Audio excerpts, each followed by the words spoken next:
Hi guys, here's the reading for the newsletter article for May of 2024 for Mother's Day.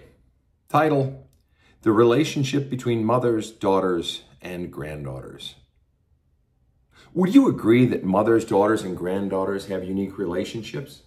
That's what I've noticed, and I'll focus on that in this article. The relationship between mothers and daughters is, well, complicated. I've had a counseling practice for 30 years in Minnesota, California, and Ohio, including the last 10 in and around Manhattan, New York City. And for all of the interesting perspectives those places and people have given me, I've learned there's so much I don't know. So I thought I would start at home. I asked my girlfriend of 10 years and my sister what memories, thoughts, and feelings they have of their deceased mothers and their relationships with them. Note, I would have asked my daughter as well, but I didn't want to put her in the potentially uncomfortable position of, as my own mother used to say, telling tales out of school about my ex-wife. I also asked a few friends, for the truth is, I'm not a female, thus I really don't know anything about mothers and daughters. One person that I asked recalled with a wistful look, Sven, I remember playing and napping under Mommy's sewing machine at her bridal shop. I remember my mother's tenderness. And then with a visible break in her countenance, she said, except when Mom was beating me with a Christmas tree. She started to laugh, explaining that only twice in her life had her mother ever hit her or even raised her voice at her daughter. One of those was when her mother chased her up the stairs with their 4-foot-tall Christmas tree, replete with lights and tinsel, and was swatting her with it hard. My friend couldn't stop laughing at the memory. Complicated much? Maybe that's the word, really, to begin to pull apart the goings-on between mothers and daughters. And yet, is that so much different from any other relationship a person might have? Complicated? Still, it feels there's something distinctly different about that connection between mothers and daughters. The earlier mom-daughter connection. As fraught as that mother-daughter connection is, there's one even more complicated and powerful. It's the precursor relationship to the mom-daughter, and that is the mother's relationship with herself. Nothing impacts that mother-daughter relationship more than this, which is precisely why I tell clients and followers all the time that there's not one single thing that will impact your parenting more than having the courage to go back and heal your own childhood. That past of the mother infuses or outright drives every decision she makes in life, most especially her parenting of her own children, even if she swears she's doing the opposite of what her mother did. In fact, very often it's worse when she's doing the opposite of what her mother did. So how does that childhood relationship of the mother with her own past most impact her life? Well, let me tell you. Recurring mother-daughter themes. Over those 30 years of counseling women, spouses, daughters, moms, granddaughters, and grandmothers, I've seen many recurring themes. None of them is an absolute in every mother-daughter relationship, to be sure. But to deny the repetitiveness of these themes would be negligent. To name a few. A, the impact of a mother's own self-talk out loud on her daughter's body image. B, the jealousy of some mothers when they witness their daughter seemingly stealing their husband's attention and affection from her, the mom, even if it is only in the mother's own head. C, the worship, the absolute adoration of so many daughters for their mothers. Adoration so powerful as to be able to bend reality from beatings and abuse to beauty and warm memories. D, the modeling of behavior that says a woman's job and worth are found in taking care of, ... Taking care of others, taking care of everything, of men, of animals, of responsibilities, of money, of food, of laundry, of emotional needs, of dusting, and on and on.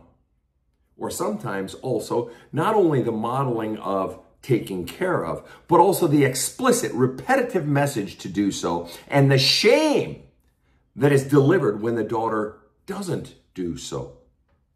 There's the crosstalk, E, the crosstalk between mothers and their sisters or friends, and how those conversations shape a girl's image of women, of self, of body, of heart, and of purpose. F, the anxieties modeled by moms through words that might never be said, by their distribution of time, energy, money, and attention to two things, weight and hair. It's fascinating that how a mom spends her time, energy, and attention on these two things alone can convey such a powerful punch to a little girl, a teen, a young adult, and grown woman, to the point where many women spend their lives crafting their weight and hair as a desire for approval, a desire for disapproval even, or an outright screw you to a mother who is sometimes long deceased. The child still answers to the mother, even if only in rebellion, belying longing. G, the cringy, debilitating turning of daughter into mommy, or mommy's, the cringy, debilitating turning of daughter into mommy's mini-me, or far worse, mommy's little therapist, to whom she tells her adult-sized problems or even womanly secrets, all far too much for a child to bear, thereby filling the child's love cup with pain and crippling concern for others at far too young an age. G, or H, to be honest, I've lost track of where we are. The crosstalk between mother and daughter, or mother and men. Oh boy, the messages a girl learns about her place in the world, let alone her worth, from just listening to these conversations so dense with implied meanings. I, the watching, the ceaselessly assiduous watching, collating, and internalizing of mom data, and how it, perhaps more than anything else, shapes the girl, even more than the listening. J, the longing, the pulsing, throbbing of longing deep in the breast of a grown mother for her own mother, and that mother's soft touch, approving gaze, and gentle word, that through some feminine osmosis gets passed on to and never retreats from the corresponding place in her own daughter. Oh, the longing. Again, we are looking at the repetitive themes that I've seen in so many women over the years. K, the enduring, driven by that very longing, the enduring of snubs, slights, rejections, and harsh looks, the enduring of hurtful or even mean touch, and the enduring of the words, those brutal, soul-shattering words from mothers to daughters, those words that etch deeply into the wet cement of the little girl's soul, concretizing the girl's worth and very identity for decades to come, perhaps even permanently. All that a woman learns to endure, often against her own best interests, because she has so often first learned to endure at the hands and words or abject neglect of her own mother. J. Then there is the absolutely brutal, deep-seated loathing of some mothers for their daughters, because that little child is seen as somehow stealing the mother's own life. Perhaps it was at the moment of pregnancy when the mother realized that her own life she had dreamed and planned was now gone. Perhaps it was when the baby was born and all eyes, particularly those of the baby's grandmother, shifted off of the pregnant mother and onto the baby, forever dashing the mother's chances of finally getting mom's attention. The resentment born in those moments festered into full-blown loathing for the rest of the child and later the woman's life, though she never really knew why. K. This, of course, bespeaks that other lurking reality, the eyes of others. The monstrous truth of so many mothers teaching their own daughters, often against their own best efforts, to forever see themselves and gauge their worth through the eyes of others, thereby forever giving their lives to find approval in those eyes, not the least of which are the eyes of the mother herself. L. There is the sort of reverse education that unexpectedly happens when a woman sees her mother through new eyes upon the birth of her own child, let alone her own daughter. Multiply that by 10 when that child becomes a teenager and later a grown woman. Ay, ay, ay. And M. And can we ever miss the looming twin shadows of mom's own mother? And, of course, men? Yes, all of these are examples of how complicated the mother-daughter relationship is. And does complicated even begin to describe the deep interplay of the lives of daughters and mothers?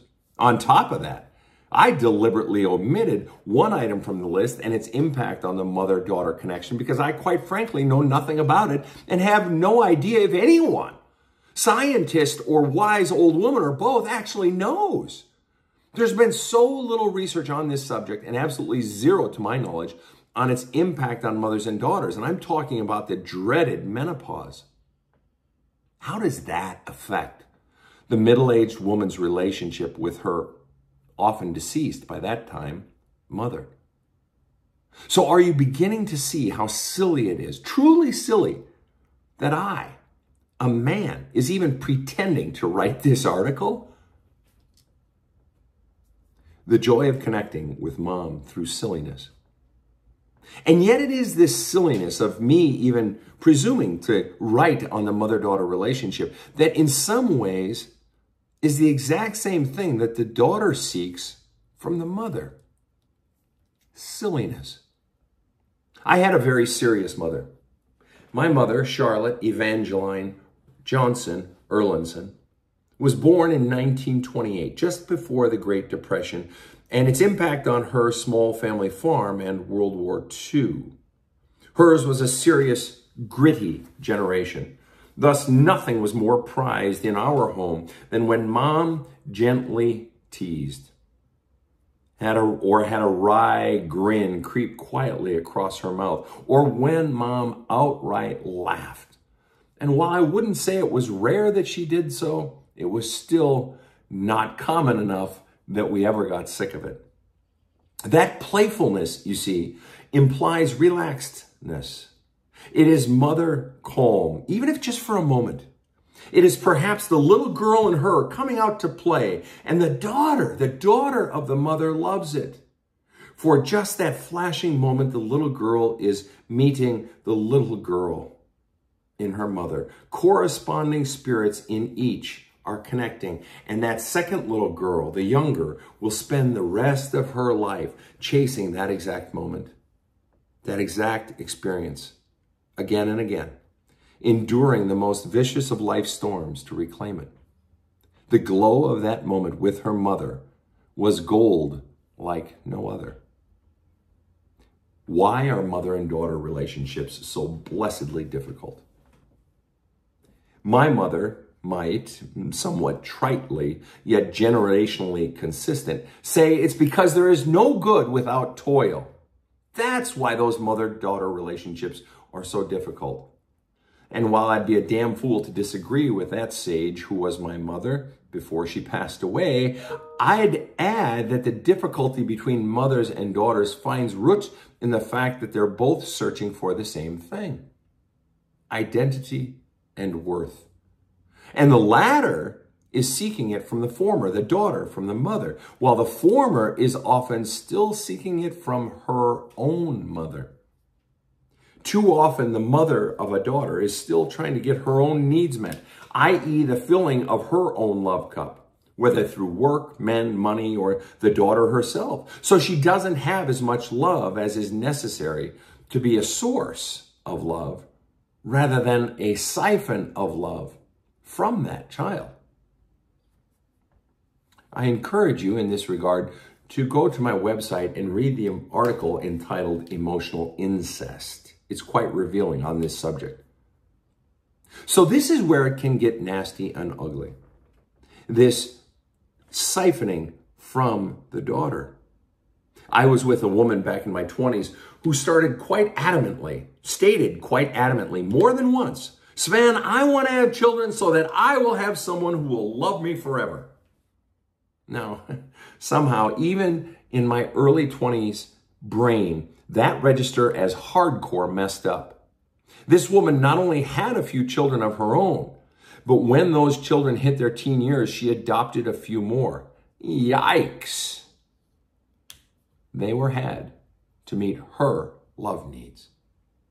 The problem is that mothers, and it is no less true of many fathers, often will use the child to get their own love needs met. The child exists therein to meet the love needs of the adult. The daughter is expected to pour love into the mother's love cup, not vice versa.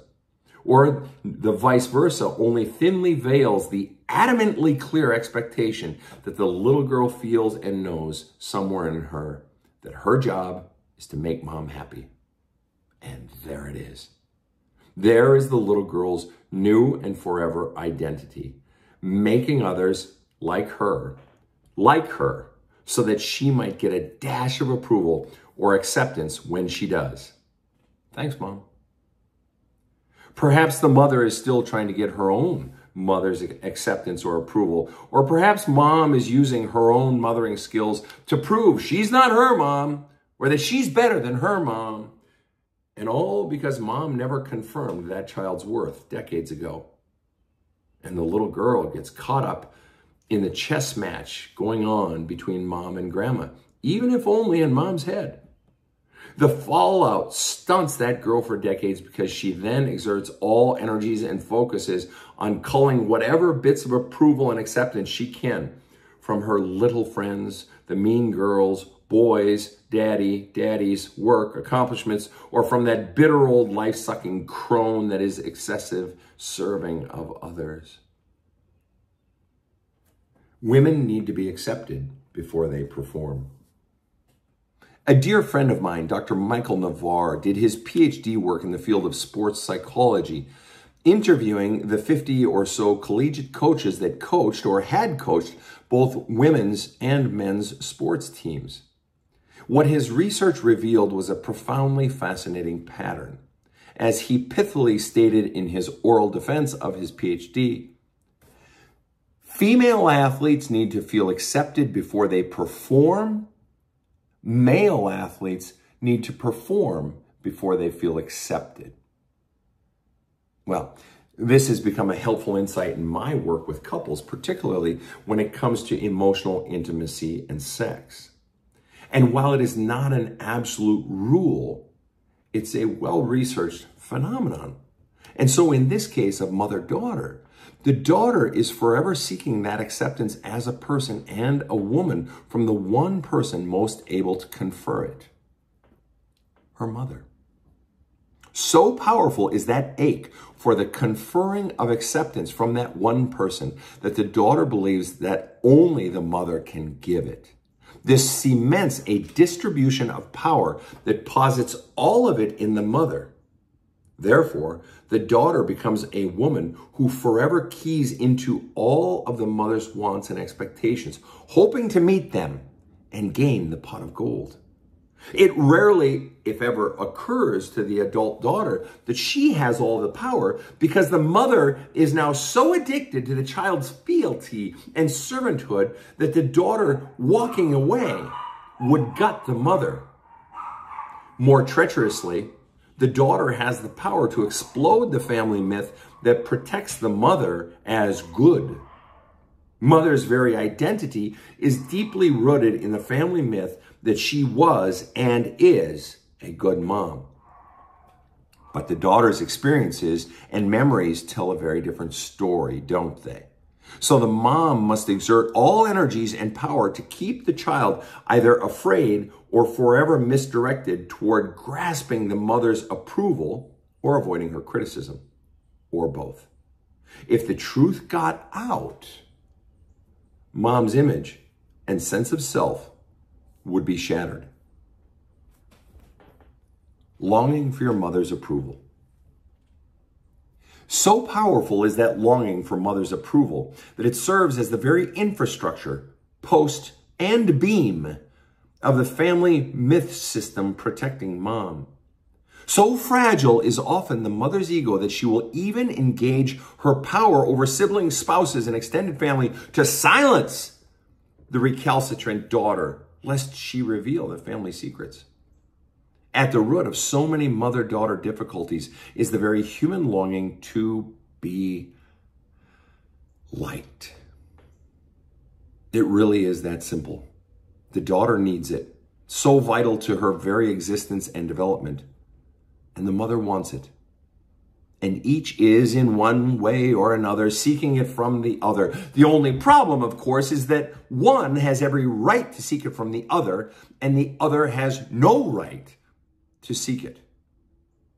If the love cup is not filled in the mother before the child is born, this longing for approval in the mom, and her not giving it to the daughter, can devolve into any manner of a sort of inmates running the asylum. For example, again, if the love cup is not filled in the mother before the child is born, this longing for approval in the mom that she didn't get from her own mom, and if that longing is there in her, then she's not giving approval to her own daughter because she herself is still lacking, then this can devolve into some real problems, such as 1, the parent forever needs to be liked by her child. I have seen far too many homes where the parent is forever needing to be liked by the child. Liked! As if the child's job is to fill the child's need for love. Or rather, as if the child's job is to fill the mother's need for love. Back when I was an NCAA head coach for strength, part of my de facto duties was to get to know and tend to, quietly, the inner lives of some of the coaches of the sports teams. One of the questions I used to ask each coach on the promise of anonymity was simply this: what percentage do you want your athletes to respect you? And what percentage do you want them to like you? Is it 60-40? 20-80? What is it? So what started, though, as a playful little opening to discuss their leadership focus and abilities became, for me, in that one innocuous question, a fascinating mini-study in winning, not to mention human needs.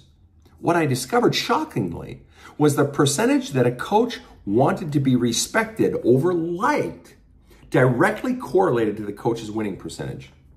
Listen to me again on that. Shockingly, the percentage that a coach wanted to be respected directly correlated to that coach's winning percentage.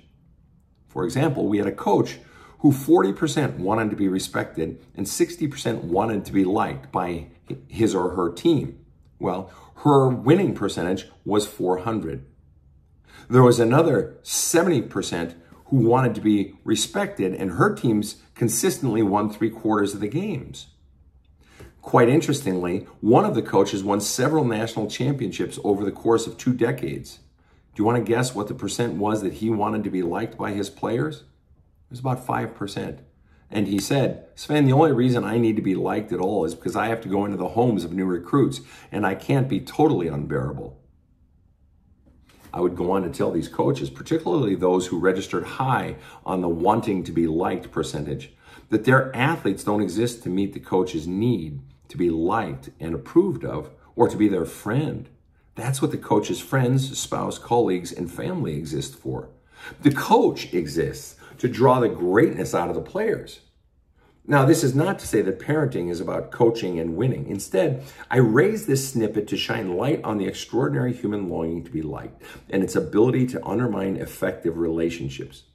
A parent using a child to get her own needs to be liked met is a parent misappropriating her power. This can manifest in seeking the child's attention, stealing the child's affection, commandeering the teen's time, disallowing any boundaries between the daughter and the mother, and too often co-opting or appropriating the daughter's successes for the mother's glory.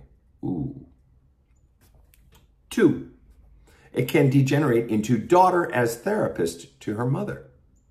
I have even counseled families wherein the mother goes to the preteen daughter for advice on life matters such as relationships, careers, and family.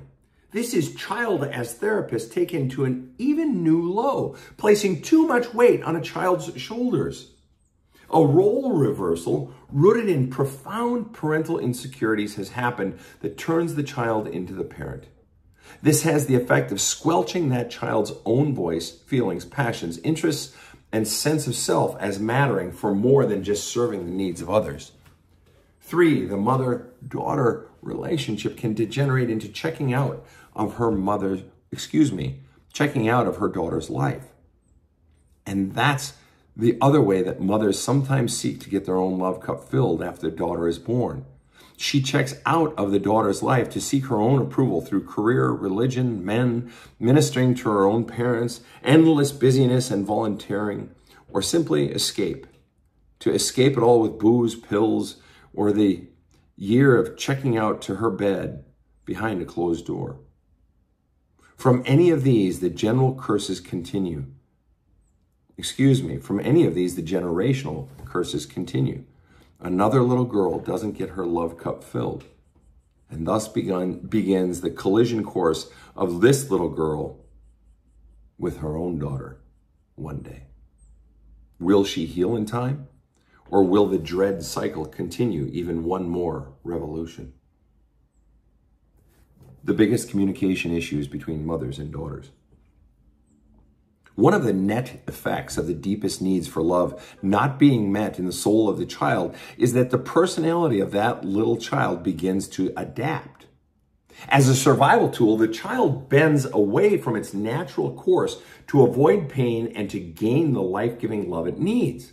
Like an oak tree that defies nature by contorting away from a power line, but still somehow growing upward toward the sun, the child becomes whatever is necessary to gain not only the mother's approval, but the acceptance and approval of anyone. Anyone. This is where maladaptive traits are born. This is the advent of that girl later giving away her worth to be accepted by other girls who hurt her, or giving away her sexuality to boys while seeking that same acceptance. She will seek attention from teachers, siblings, and other parents and become whatever gets her that prized, if too often rare, positive attention from them. But still, that longing for acceptance by her mother eats at her. And very often, in teen years or young adulthood, stretching well into middle age, the daughter develops a just below the surface, snotty, pissy, bitchy orneriness. Seemingly, no matter what the mother says or does, the daughter responds with attitude. Hurts that mothers and daughters never discuss. Well, why does she respond with attitude? Because the deepest hurts in the daughter are either never discussed or, more often, never even known by that daughter herself. So she is perpetually cranky, but she doesn't even know why. And so this sort of half impasse between mom and daughter becomes the norm. The daughter is not angry enough to leave the relationship. Plus, she has still a deep-seated longing for acceptance so that the deepest wound can finally be healed. She longs for that acceptance, for healing. But because that same wound is forever pussing, she is not able or wanting to have an amiable connection with mom. And mom lives in a state of sort of bewilderment, either real or put on, as to why her daughter doesn't like her. The distribution of power in the mother-daughter relationship. The other element that always impacts mother-daughter relations is the previously mentioned distribution of power in the relationship. Mom starts the relationship with 100% of the power at the child's birth. The quality of decades later interactions with the daughter are fundamentally determined by the mother's willing and deliberate giving back of that power to the child. It is the letting go of the grip over the child so that the child no longer feels obligated to meet the mother's needs. That includes letting go of the mother's needs to be mothering, thus releasing the daughter to become the full-grown oak she was encoded to become in her little acorn self. The releasing of power to the child enables the mother to be present, fully present, to the daughter without agenda or anxieties of her own. To methodically entrust self-power back to the child and to teach her how to use it means the parent is present to teen and young adult woman without the presence of the third entity that used to be in the relationship, the mother's own inner dialogue as driven by mom's feelings, needs, and wants. In other words, mom and her own shit aren't primary players in the drama. Instead, mom can give attention, affection, acceptance, approval, acknowledgement of past pains mom has caused, and apology for said pains. Mothers need to heal themselves. And nothing, not one single thing, will positively jack up and forever change communication between mommy and daughter well into old age and death, like mom healing her own shit and pulling herself out of the center of her own universe and eagerly putting her daughter there when the daughter needs it. If mom has done her job of giving back power bit by bit when young, that same daughter leans on mom less and less as she ages. She has been taught she matters and that her decisions, pursuits, and soul are good. Words become unnecessary because the message has already been delivered, year in and year out. Trust yourself, my dear girl, for you are good. I believe in you. You're doing just fine. You're wonderful, just the way you are. Healing the mother-daughter divide.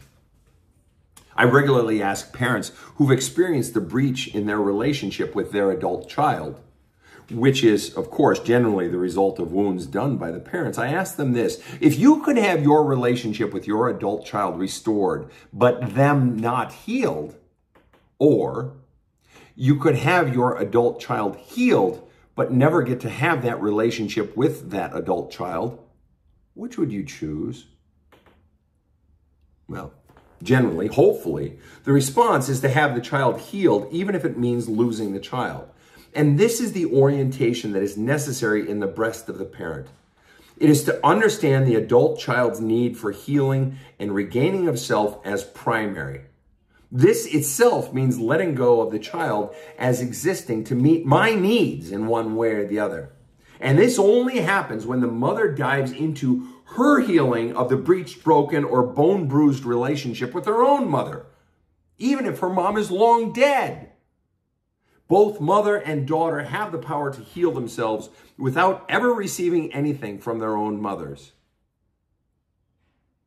Healing the relationship between mothers and daughters. To heal the soul and begin the long overdue filling of the love cup is to start to flush out the pain, the fear, and the BS beliefs each daughter was taught by her own mother and other parent or parents as well. But most specifically, the BS beliefs she was taught about herself. It is only by jackhammering those false core beliefs that got pressed into the wet cement of her soul decades prior that each daughter finally heals herself. To effect that outcome, I've created all the tools on the Badass Counseling website. The DIY video courses, the free articles, and the free podcast, The Badass Counseling Show, but most importantly, the books. Starting specifically with There's a Hole in My Love Cup and my latest 366-day daily meditational and inspirational book, Badass Wisdom. Additionally, I've created 900 plus free videos on TikTok, Facebook, YouTube, and Instagram, covering all manner of problems, solutions, and healing. Engaged with your courage and commitment, these tools become the very conduit to mother and daughter, each healing themselves. Then and only then is the possibility real for a new relationship, if and only if both parties actually want that relationship at this point. But to engage in a relationship before the healing of both parties is to ensure that power imbalances and deep wounds just get carried forward, forever infecting even the best of intentions. Unresolved issues only do damage, both to each other and to those they interact with. To remove these unresolved issues, at least if mom and daughter are going to have a real relationship, means, as my mom used to say, eating crow. Or, as you've heard me say, owning your shit. The only real necessity that opens the door to mom-daughter intimacy is the mom humbling herself or being humbled. It is only when she is willing to concede faults, admit to the damage she has caused, apologize, and begin the work of changing her actions toward the daughter that an authentic relationship is actually possible.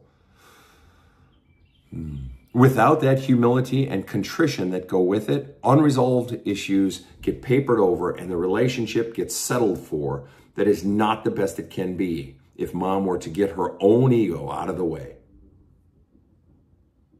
Daughters transforming into their mother's caregiver. As daughters get older, they can transform into their mom's caregiver. How can you navigate that, especially if you have unresolved issues with your mother? If there's one thing I've seen in many of my middle-aged and older clients that is most befuddling to them, it's how do I heal from the past and all the pains and anger that go with it when they now have a decent relationship with their parent?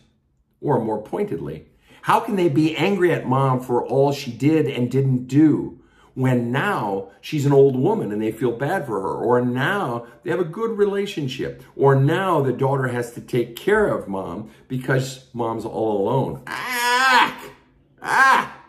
It's one thing to have a parent who was a shit and still is a shit.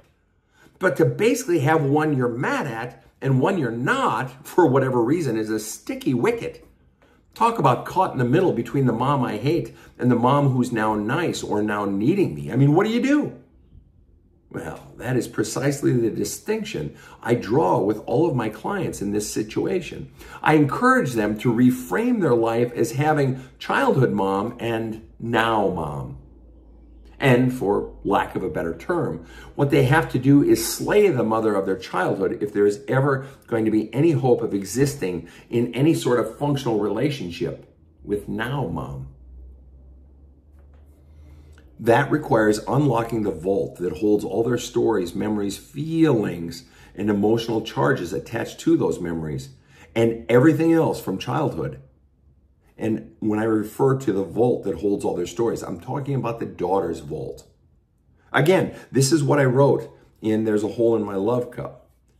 It's what I actually wrote the book for, to walk you through this exact process. But if you're not willing to honestly see and assess that childhood without kindness or quarter for childhood mom that would in any way undermine the compassion, extreme sensitivity to, and liberation of childhood you will not fully heal. Let me tell you that again.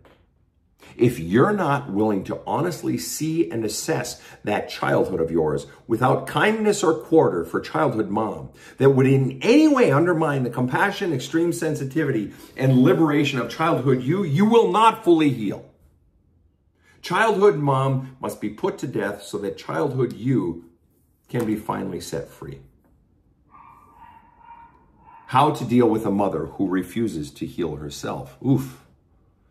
If your mom isn't interested in healing and remains entrenched in her own rightness and determination not to change for you or anyone, you have a tough situation. That's bad news, especially if you're trying to set boundaries without hurting her. If someone is used to you having no boundaries, especially if they're the ones who strip you of those boundaries and or they're the ones benefiting from your lack of boundaries, there's pretty much no way you can erect and hold fast to boundaries without them being butthurt, as the kids like to say. In fact, the very question is part of the problem. The orientation to not hurting others is often part of the implicit BS beliefs you're taught about yourself growing up. You were taught, whether by things spoken or unspoken, that you don't matter enough to justify standing up for yourself, even if it will infringe on any tiny thing in any other person, let alone hurt them. In being taught that you don't matter, you learn how to make your life about everyone else's feelings. So if they're even 1/2 of one teaspoon unhappy for even 1/10 of 1 millisecond, it means you're a bad person. And you feel the weight of the badness deep in your soul. So you become an extreme giver, as I like to call them, because that's the only way you think you can get even an ounce of love. And what do extreme givers tend to attract? You guessed it. Extreme takers, or what everyone right down to middle school children know to be nowadays, narcissists. Welcome to a match made in hell. Extreme giver, meet extreme taker. The flaw in the question is that hurting others is bad. And as a general rule, it is. But when you've been conditioned to believe that your feelings and you don't matter, you can't distinguish between actual pain inflicted on another and the other just being selfish, or the natural ouches and dings that come with living in a human community and relationships. So you completely sacrifice yourself in your natural right to have your needs met, all so that you won't hurt someone else. Because when you do that, you feel they won't like you. And you also feel your own seemingly innate badness. So setting boundaries comes well into the healing process. And the healing process requires getting out all the messages that say you don't matter. Only then will you matter enough to actually set a boundary, let alone enforce one. Do you see that? Without the belief that you actually matter, you'll never possess the strength to maintain any boundary. So, obviously then, how do you get that power? The healing power of pain. In a twisted inversion of outcomes, the one thing I've seen drive more people to the precipice of real healing more than any other is just sheer pain. Push someone to their breaking point and everything changes. Nothing will cause you to erect and maintain boundaries with a parent more than the pain getting so bad that here you stand, you can do no other. Once you've endured so much over so long a time, there bellows up from the soul a word so foreign, so unusual on the tongue, yet so profoundly and powerfully spine-erecting that it changes you immediately, in that exact instant.